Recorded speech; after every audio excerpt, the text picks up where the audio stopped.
Hello friends, कैसे हैं आप। स्वागत है आपका मेरे चैनल पर। तो आज मैं आपको सुनाऊंगी माँ दुर्गा की दूसरी शक्ति ब्रह्मचारिणी की पावन कथा।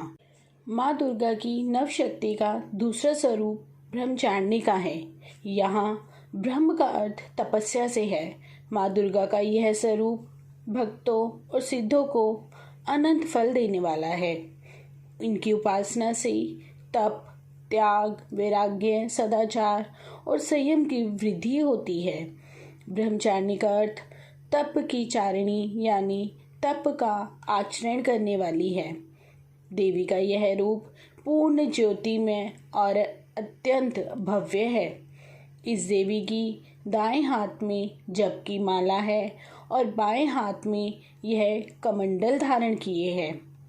पूर्व जन्म में इस देवी ने हिमालय के घर पुत्री रूप में जन्म लिया था और नारद जी के उपदेश से भगवान शंकर को पति के रूप में प्राप्त करने के लिए घोर तपस्या की थी।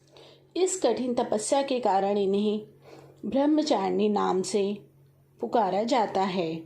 1000 वर्ष तक इन्होंने केवल फल फूल खाकर बिताए और 100 वर्षों तक केवल जमीन पर रहकर शाख का निर्वाह किया। कुछ दिनों तक कठिन उपवास रखे, खुले आकाश के नीचे वर्षा और धूप के घोर कष्ट सहे।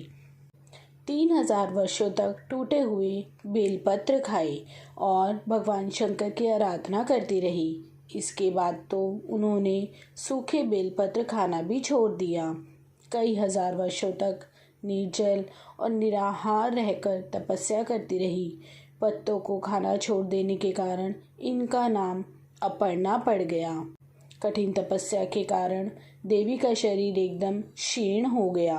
देवता, ऋषि, सिद्धगण, मुनि सभी ने ब्रह्मचारिणी की तपस्या को अभूतपूर्व पुण्य कृत्य बताया, सराहना की और कहा, हे देवी, आज तक किसी ने इस तरह की कठोर तपस्या नहीं की है।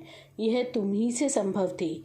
तुम्हारी मनोकामना परिपूर्ण होगी और भगवान चंद्रमौली शिवजी तुम्हें पति के रूप में जरूर प्राप्त होंगे। अब तपस्या छोड़कर घर लौट आओ। जल्द ही तुम्हारे पिता तुम्हें बुलाने आ रहे हैं।